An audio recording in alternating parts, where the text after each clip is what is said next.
6월의 첫 주일, 변함없는 하나님의 사랑과 그 말씀을 사모하는 열정을 가지고 하나님의 성전에 올라온 나와 여러분 모두에게 하나님 넘치는 은혜로 함께하여 주실 줄로 믿습니다. 5월은 가정의 달, 정말 의미 있는 많은 행사들이 있는 그런 달입니다. 오늘 첫 주일로 어린이 주일로 하나님께 예배를 드립니다. 어느 해와 달리 이번에 이 어린이 주일은 가슴 한편이 아려오는 이런 어린이 주일 아닙니까? 얘기 그대로 잔인한 4월이 이제는 막이 내려졌습니다. 정말 온 나라가 패닉에 빠지는 그 대형 참사로 인하여 피어오지도 못하고 쓰러진 그 꽃봉오리 같은 200여 명의 어린아이들, 우리가 한번 생각하면서 참으로 내게 하나님이 보내주신 사랑하는 자녀들을 정말 말씀 앞에서 다시 한번 돌아보고 마음으로 품어 안는, 그리고 그들을 위해서 내가 무엇을 할 수 있을 것인가를 주님 앞에 기도하는 이런 은혜의 귀한 시간이 되어지기를 바랍니다. 부모의 최고의 기쁨이라고 하면 자녀들이 잘 되는 거 아니겠습니까? 설령 자녀들이 나에게 잘못하는 불효를 한다 할지라도 우리 부모들의 하나 같은 마음은 자녀들이 잘 되는 것입니다. 우리가 텔레비를 가끔 봅니다마는 자기를 갖다가 방치하고 버려두기까지 하는 이런 자녀들을 위해서도 방송국에서 나와서 인터뷰를 하면 우리 애들은 효자라고 효녀라고 얘기하는 우리 부모님들, 그게 부모님들의 마음입니다. 우리 부모들의 입장에서 자녀들이 잘 되는 것처럼 기쁜 일이 어디 있어요? 감사한 일이 어디 있어요? 어디 하나 소원이 있다면 내 자녀들 잘 되는 거 아니겠습니까? 저는 모쪼록 이 어린이 주일 하나님이 나와 여러분의 가정에 생명의 선물로 주신 귀한 자녀들이 예수님 안에서 잘 되는 역사가, 아주 복되고 아름다운 역사가 있기를 예수님의 이름으로 축원합니다. 저는 지난달에 하나님의 큰 은혜를 입어서 우리 가정에 생명의 선물을 허락받았습니다. 얼마나 감사하고 얼마나 기쁜 일인지. 어느 집사님으로부터 문자가 장문으로 왔어요. 목사님, 손주를 보셨는데 성도들의 가정에 일테면 이제 자녀가 없어 또 안타까워하는, 아이를 갖고 싶어도 이게 잘 안 되는 어떤 이런 가정들 때문에 마음껏 기뻐하시지도 못하는 이런 목사님과 사모님을 뵐 때 마음이 안타깝다 하는 이런 문자를 보내셨더라고요. 저는 새 생명을 인하여서도 감사하지만, 이런 마음을 헤아려주는 우리 믿음의 식구가 나와 함께 있다는 것이 얼마나 감동스럽고 감격스러운지 너무 감사했습니다. 오늘 우리 생문의 모든 성도들의 가정이 오늘 설교의 제목처럼 축복의 셈이 되기를 예수님의 이름으로 축원합니다. 우리의 가정이 축복의 셈이 되기를 원하면 우리가 꼭 기억해야 될 것이 자녀들이 여러분의 멸관이 되어야 돼요.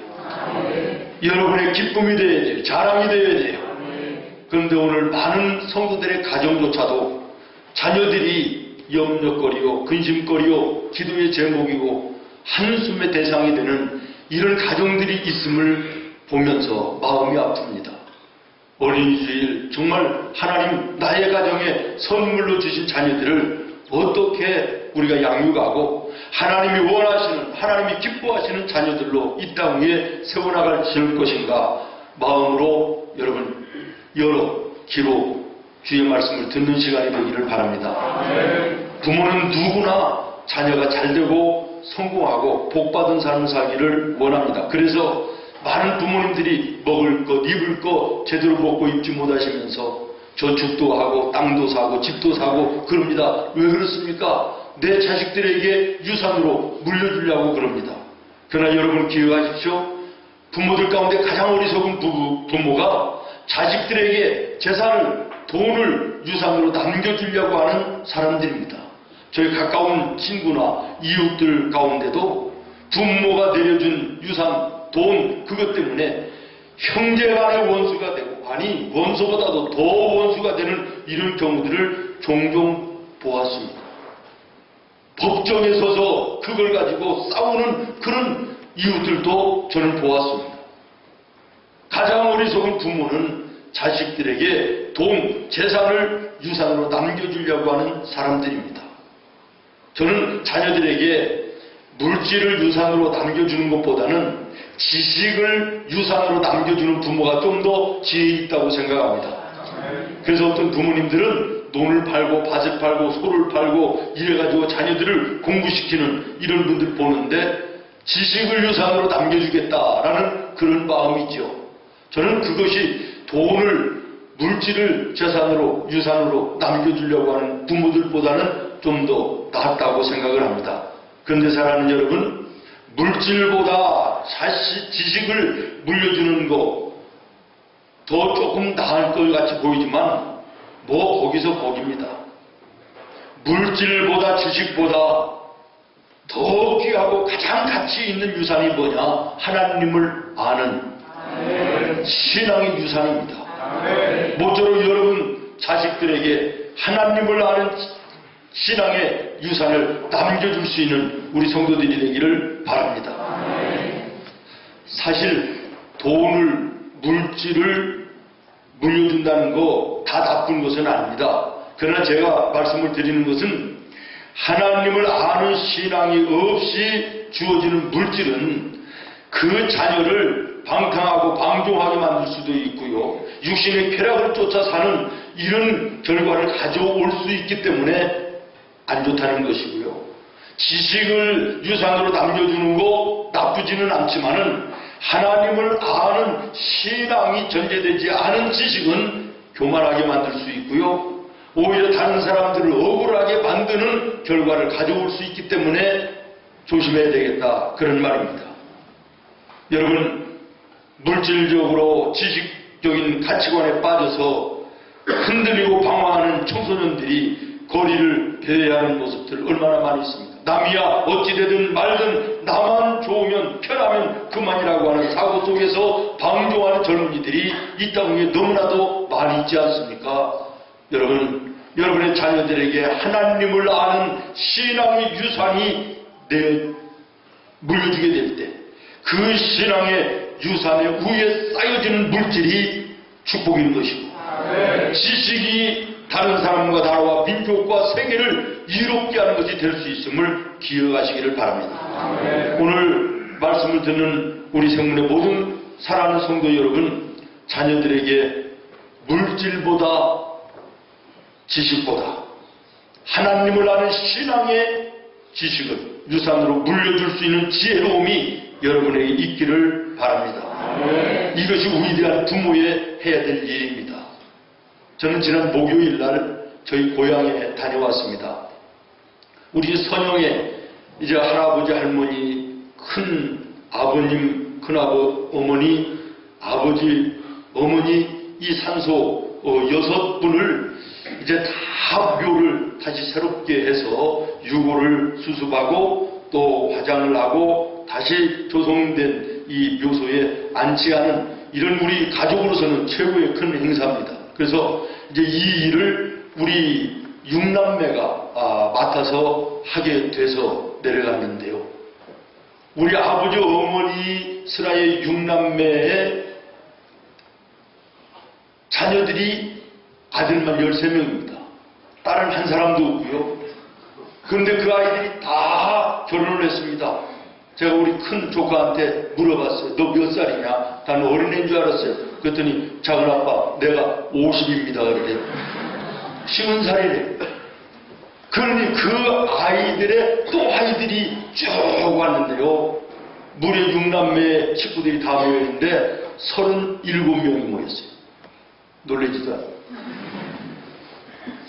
얼마나 아름다운 모습인지. 이제 포크레인이 또 일꾼들이 와서 일을 다 이제 하고 한 3시 정도 되니까 철수를 하고 나머지 이제 마무리 작업을 우리 식구들이 하는데요.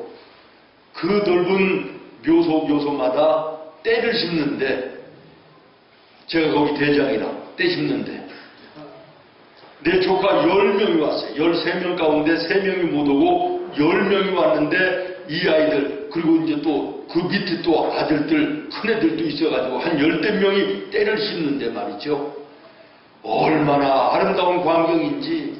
근데 제가 이제 함께 일하다가 우리 그 조카 아이들이 얘기하는 것을 들었어요. 지들끼리 그래요. 야, 다른 묘 앞에는 몰라도 우리 할머니 묘 앞에는 우리가 좀 신경을 써야 된다.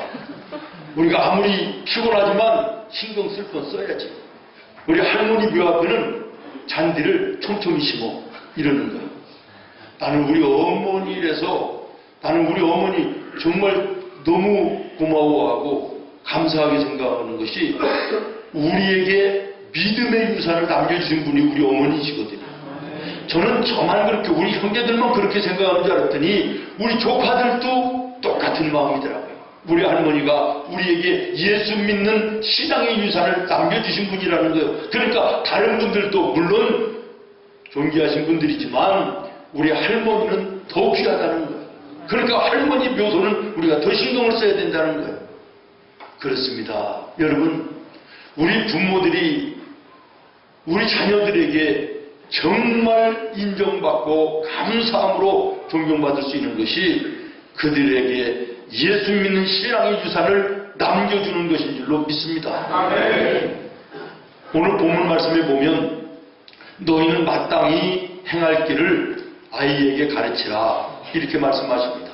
오늘 본문 1절부터 6절까지의 말씀을 보면 너희들이 인생을 살아가면서 올바른 선택을 해야 된다라고 하는 내용이거든요. 그런데 인생의 올바른 선택 가운데서도 가장 올바른 선택이 뭐냐?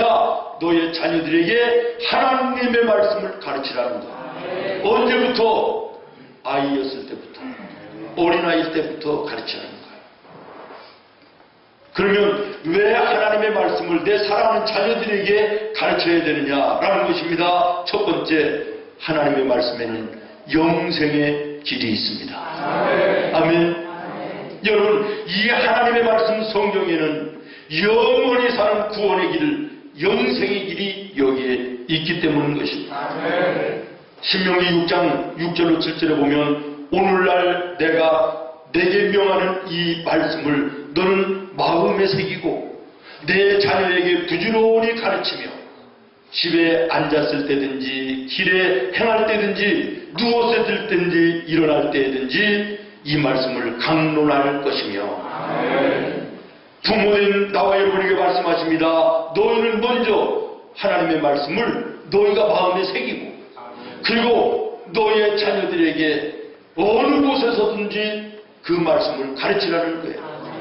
앉았을 때든지 일어날 때든지 누웠을 때든지 길을 걸어갈 때든지 언제든지 너의 자녀들에게 그 말씀을 가르치는데 어떻게 가르치라?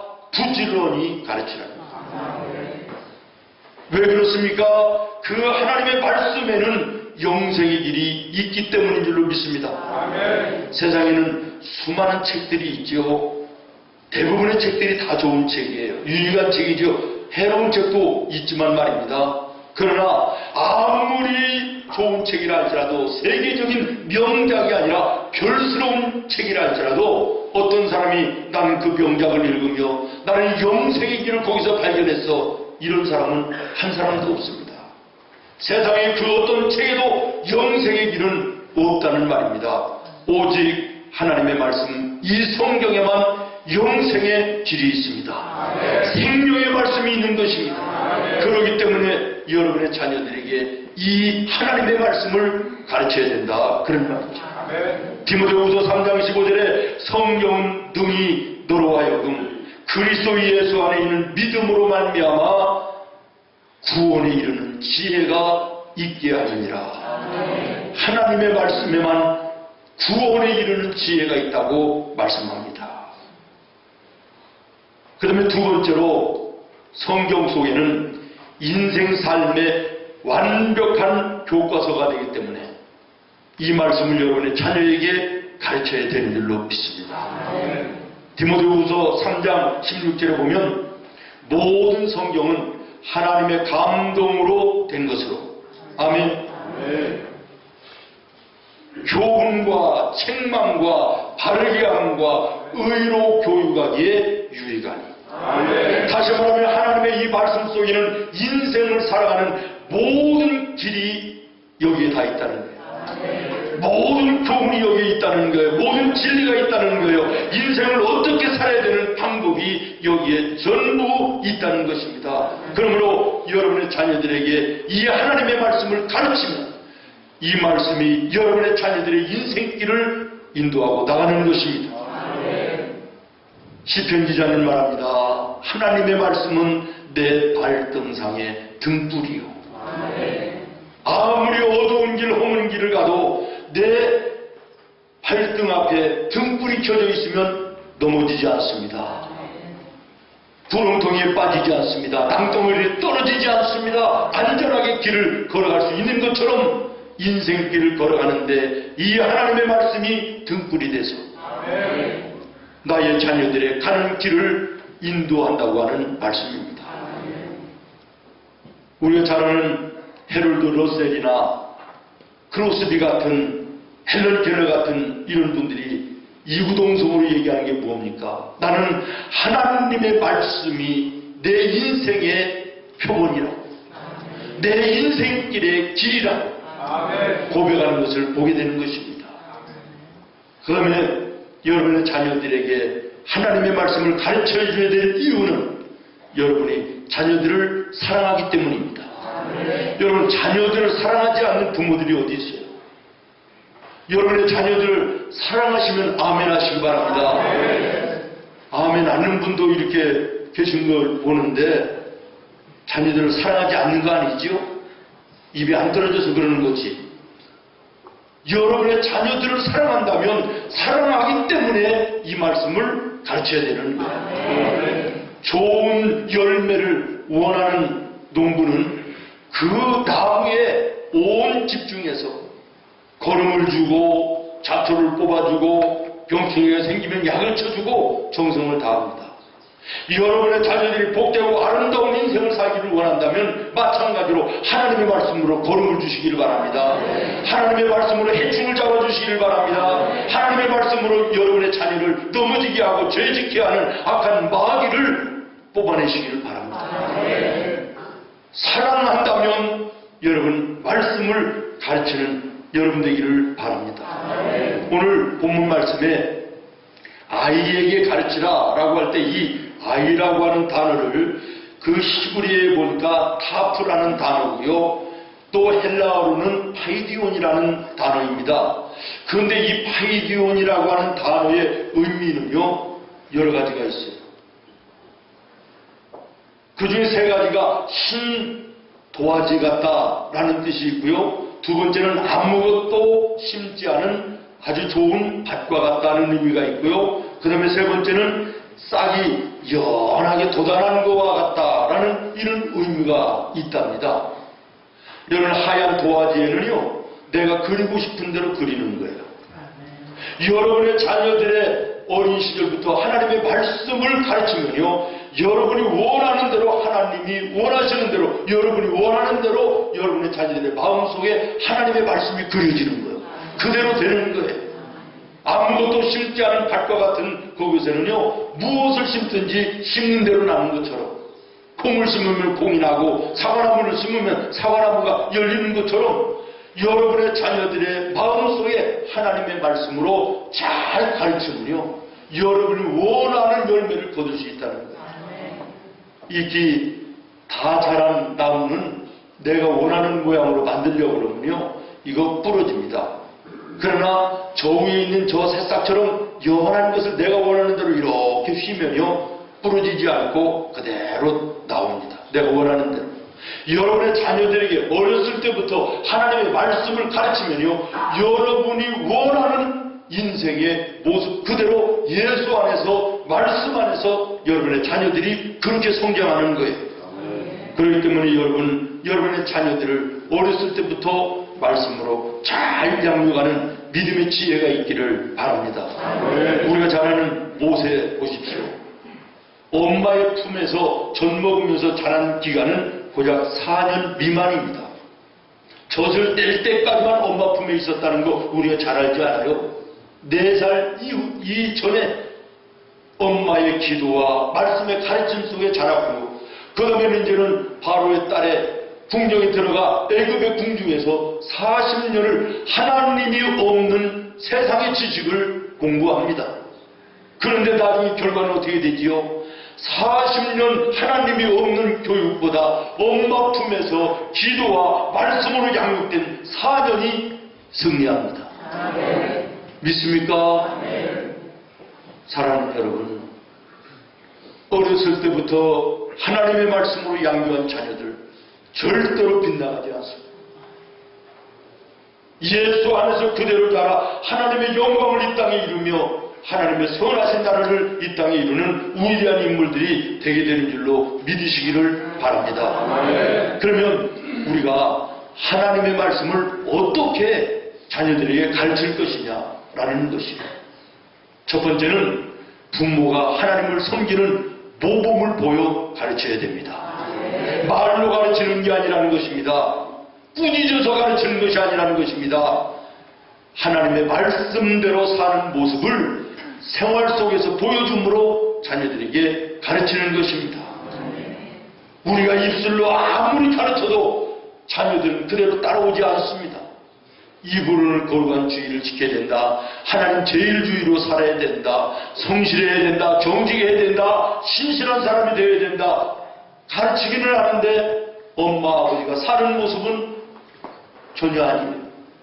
주일날도 바쁘면 일 보러 가요. 잔치집 있으면 잔치집에 가요. 놀러갈 일이 있으면 놀러 가요. 그러면서도 주일은 지켜야 된다고 아이들에게 얘기합니다. 가르칩니다. 아이들 다 압니다.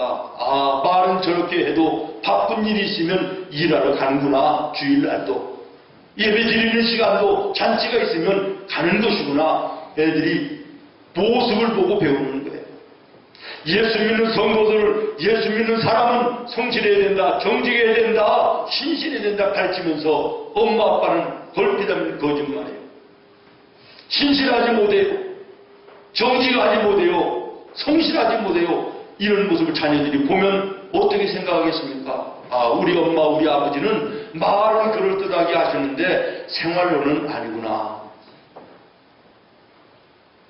분명히 기억하십시오. 여러분의 자녀들은 여러분의 앞모습을 보고 배우는 것이 아니라 여러분의 삶의 뒷모습을 보면서 배운다는 사실을 기억하면서 신앙의 모범을 통하여 자녀들을 말씀으로 가르치는 여러분 되기를 바랍니다. 우리가 잘 아는 바리새인들은요, 말씀을 가르치는 것은 굉장히 잘하는 사람들이에요. 열심으로는 굉장히 했던 사람들이에요. 그런데 사는 모습은 말씀과는 전혀 거리가 먼 삶을 살아요. 예수님으로부터 회칠한 무덤 같은 자들아, 독사의 자식들이라 꾸중을 받지 않습니까? 그러나 예수님을 보십시오. 예수님은 너희가 서로가 사랑하라 말씀하시면서 당신이 우리를 사랑하시는 모습을 십자가를 통해서 보여주십니다. 나보다 남을 낮게 여기고 섬기며 봉사하는 삶을 살아야 된다 말씀하시기 전에 당신이 요한복음에 보면 수건을 머리에 두르시고 제자들의 냄새나는 발을 씻기시는 섬김과 봉사를 보여주시면서 말씀하십니다. 너희도 이와 같이 다른 사람을 섬기라. 모범을 보이시던 예수님, 오늘 우리는 예수 믿는 성도들로서 자녀들에게 예수 믿는 성도의 모범을 보일 수 있는 우리 믿음의 성도들이 되기를 예수님의 이름으로 축원합니다. 한 가지 더, 하나님의 말씀을 우리가 어떻게 자녀들에게 가르칠 것인가. 내가 먼저 축복받는 모습을 보여주면서 가르쳐야 됩니다. 부모가 축복받은 모습을 자녀들이 보고 배울 수 있도록 해야 되겠다는 거예요. 얼마 전에 어떤 분이 저에게 테이프를 하나, 찬양 테이프를 하나 주셨는데, 오래간만에 저번에 혼자 차를 타고 가다가 이렇게 스위치를 눌렀더니 그 찬양이 나와요. 5살짜리 어린 여자아이가 부르는 찬양인데요. 그 찬양의 가사 내용이 뭔지 아십니까? 나는 예수님이 누구이신지 잘은 몰라요. 그러나 아빠는 찬송하고 엄마는 기도하는 기쁨으로 살으시는 엄마 아빠가 믿는 예수님이 나는 참 좋아요. 이게 가사예요. 그렇지요. 5살 먹은 어린애가 예수님을 알면 얼마나 알겠어요. 그런데 예수 믿는 우리 엄마 우리 아빠가 기도하고 찬송하고 기뻐하고 감사하는 모습을 보니까 그 우리 엄마 아빠가 믿는 예수님이 참 좋아 보인다는 거예요. 여러분, 이것이 축복받은 모습을 자녀들에게 보여주는 삶입니다. 우리가 축복받았다 그러면 여전히 예수 안 믿는 사람들처럼 돈 많이 벌고 이름 높아지고 잘 돼서 출세하는 이것만이 축복이라고 생각하는데 그렇지 않지 않습니까? 가난해도 못 배웠어도 예수 믿는 그것 때문에 예수님으로 인하여 감사하고 찬송하고 영광 돌리는 이런 삶, 이것이 축복의 삶이에요. 여러분의 자녀들이 여러분을 볼 때, 야, 우리 어머니 아버지는 많이 배우시지는 못했어도 조그마한 일에도 감사하실 줄 알고, 어려운 일 앞에서 낭망하지 않고 기도하며 소망을 가지시고 찬송하며 살아지는 저 모습이 정말 아름답구나. 저게 예수 믿는 것이구나. 축복받은 모습을 자녀들에게 보여주면서 여러분이 하나님의 말씀을 자녀들에게 가르쳐야 될 줄로 믿습니다. 우리가 먼저 그러면 축복을 받기 위해서는 어떻게 해야 될 것인가라는 거예요. 내가 내 자녀들에게 축복받은 모습을 보여주기 위해서 부모된 내가 하나님 앞에 해야 될 게 무엇이냐는 거예요. 여러분, 기도의 무릎을 꿇는 것입니다. 축복이라는 단어와 기도의 무릎을 꿇는다는 이 단어는요, 어근이 같습니다. 다시 말하면 하나님 앞에 무릎을 꿇는 자에게 하나님이 복을 주신다는 거예요. 은혜 베푸신다는 거예요. 믿습니까? 사랑하는 성도 여러분, 이삭이 하나님 앞에 엎드려 기도하던 것처럼 나와 여러분도 오늘 하나님 앞에 엎드려 기도하는 모습이 있기를 바랍니다. 야곱 강나루에서 야곱이 하나님께 무릎 꿇어 기도하던 것처럼 하나님 앞에 기도하는 나와 여러분 되기를 바랍니다. 삶의 원통한 문제를 가지고 성전에 올라와 눈물로 기도하던 한나처럼 하나님 앞에 우리가 기도의 무릎을 꿇을 때 우리의 삶에 필요를 채워주시고 나와 함께 하시는 은혜 가운데 형통케 하시고 나와 동행하시는 예수님을, 하나님을 내 자녀들이 보게 되는 줄로 믿습니다. 말씀을 마치려고 합니다. 저는 어린이 주일이 돌아올 때마다 생각나는 이야기, 여러분들에게도 여러 번 말씀을 드린 기억이 있습니다. 어느 보건소에서 일하는 젊은 여자 집사님이 계셨는데요. 어려운 사람들을 돌아보는 이런 일을 하시는 분인데 어느 집에 갔더니 엄마 아빠도 없이 할머니가 어린아이 하나를 데리고 사시는데 6살 먹은 이 아이가 날 때부터 다리에 문제가 있어 애가 걷지를 못해요. 너무 마음이 아파요. 부모도 없는데. 그래서요, 잘 아는 의사 선생님인 장로님을 이 집사람이 찾아가서 부탁을 했답니다. 장로님, 내가 아는 이렇게 불쌍한 아이가 있는데 부모도 없어요. 그런데 걷지를 못하는데 장로님이 어떻게 좀 도와주실 수 없나요? 장로님이요, 돈 하나 받지 않고 수술을 해서요, 이 아이가 걷기도 하고 달리기도 하는 건강한 아이가 됐습니다. 얼마나 아름다워요. 얼마나 감사한 일이에요. 그리고 나서 시간이 지났어요. 10년이 지났는데요, 우연히 이 여자 집사님이 그 집을 들렸다가 이 아이를 만나게 됐어요. 이 아이가 벌써 15살, 6살이 된 거예요. 그런데 이 아이가 빗나갔어요.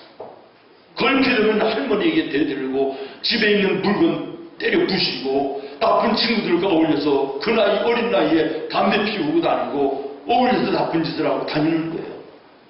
그래서 이 집사님이 장로님을 찾아왔어요. 장로님, 우리가 그 전에 고쳐줬던 그 아이 이렇게 잘못되어 있는 걸 내가 만났습니다. 그랬더니 이 장로님이 가슴을 치면서, 집사님, 우리가 하나님 앞에 범죄했네요. 우리가 그 아이의 다리를 고쳐서 걸어가기는 했지만 어디를 향하여 걸어가야 될 그곳을 가르쳐주지 못했어요. 하나님을 향하여 걸어나가야 되는 그 하나님의 말씀을 가르쳐주지 못한 우리 죄가 큽니다. 회개합시다. 그리고 두 분이서 회개했다고 하는 이런 이야기를 읽었습니다. 여러분, 여러분의 자녀들에게 돈으로 공부시키고 지식으로 더 훌륭한 사람이 되게 힘쓰고 애쓰는 거 나쁜 것이 아닙니다. 그러나 내가 왜 열심히 공부를 해야 되는지 그 목적을 분명하게 말씀을 통하여 가르쳐 주십시오. 내가 왜 돈을 많이 벌어서 부자가 되어야 되는지 그 목적을 여러분의 자녀들에게 분명하게 가르치는 자녀, 여러분 지혜로운 부모인 것입니다. 오늘 어린이주일을 맞이하여 내 가정의 생명의 선물로 주신 자녀들을 다시 한번 말씀 앞에 돌아보며 부족하고 부끄러운 모습이 있다면 회개하시고 지금부터라도 하나님 앞에 무릎 꿇어 말씀을 여러분의 삶으로 살아 이 모습이 여러분의 자녀들에게 영적 영향력이 되고 그 영향력이 능력이 돼서 여러분의 자녀를 바꾸는 은혜가 있기를 예수님의 이름으로 축원합니다. 기도하겠습니다. 하나님,